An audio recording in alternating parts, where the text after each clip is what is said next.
know if anybody knows, there was a snowmobile club. It was called Les Copains.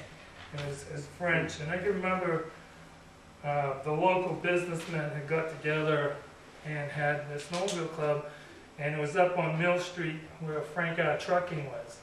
And they kind of, bunch of guys, I think raised a little hell, but got together on weekends, and I don't know if they did a lot of breaking trails, maybe doing other things, but they made a trail all the way from Auburn to Coal Farms. They went up through the old power lines and had a trail from there.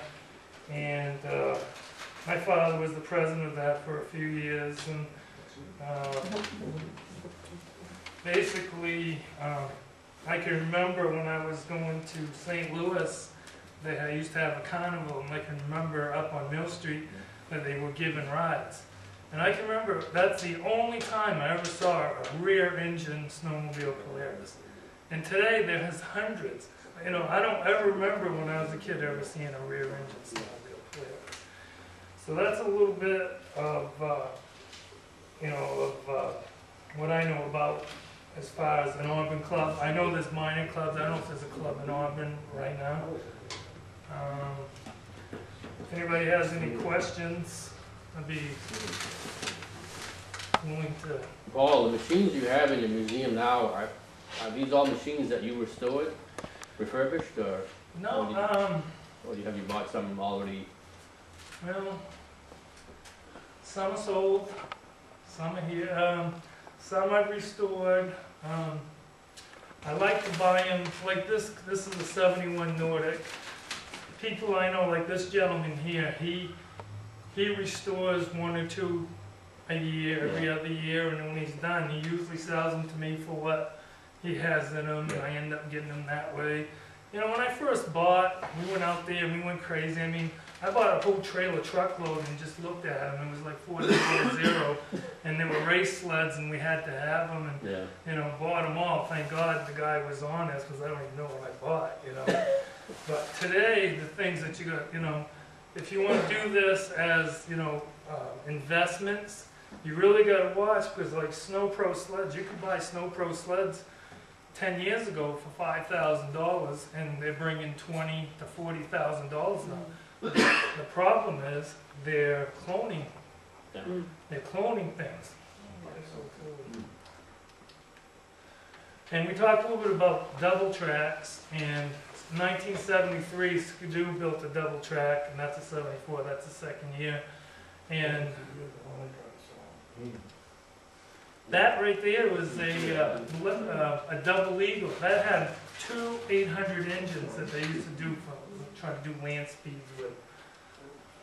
There's the back. It had an engine sticking out the front and went up the back. It took two people to start it, and I don't know, I don't think it ever stopped. And here's another double track. This was Caribou. They distributed them right on Lisbon Street back in the 70s. It's just two tracks, and you turn the wheel, it's like a tractor. And the Diablo Rouge and Husky, those there, I can remember the commercials. That was the front, and then you sat on the sleigh. And the only thing is, you have to be really careful, because if you went over a bump, you could really pinch things.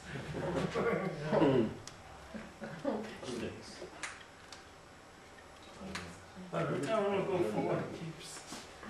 I noticed in the paper just a few days ago that there were races up in Turner. Yeah, I was just going to. I suppose you were involved in that. Well, this year I really wasn't.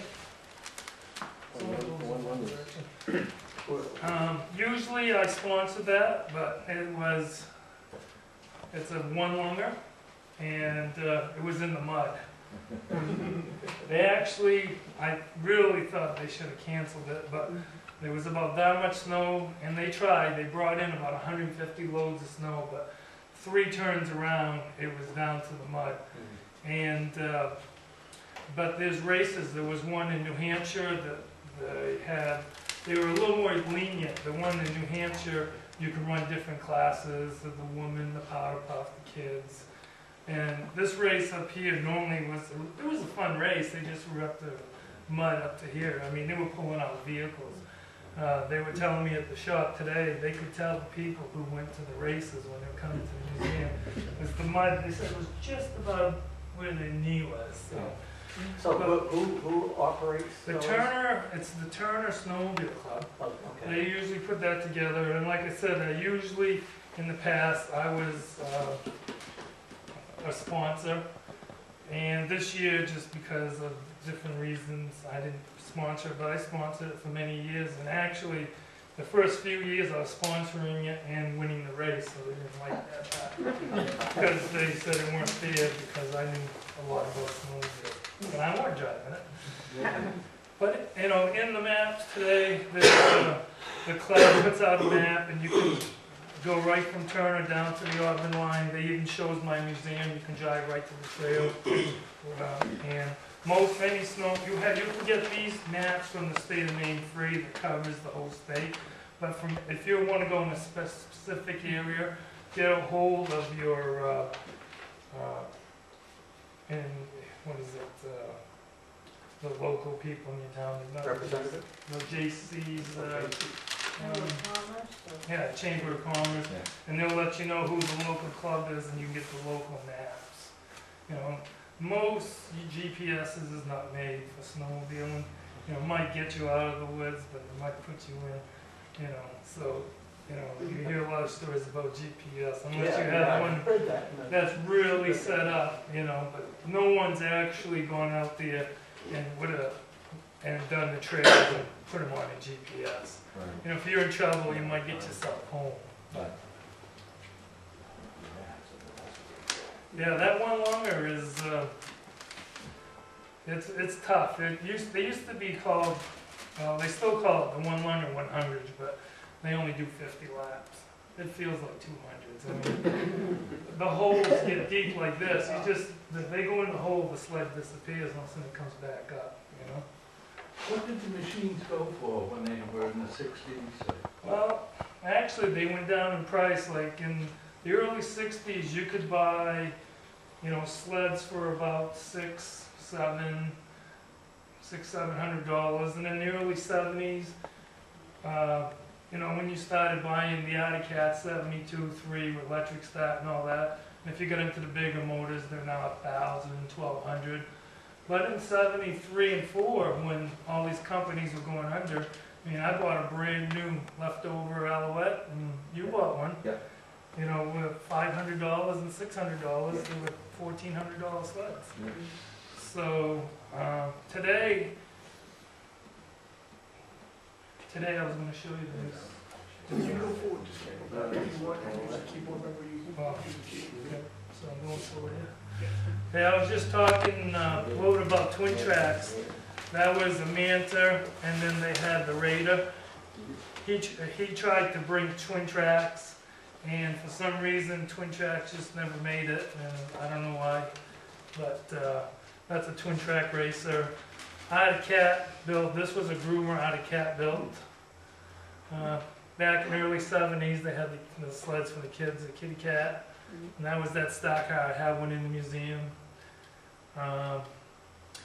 This is a 4-cylinder. The only 4-cylinder snowmobile was a King Cat. They only built like 100 of them. This was an experimental race sled. Can you imagine having this exhaust, no windshield, hitting you in the eyes? I mean, it's like, you know. And I've got, the guy is still alive, the engineer. I've got a written letter that's notarized saying, and I even have the sled in line with others, and that's exactly, you know, how it was. So it's hard to believe.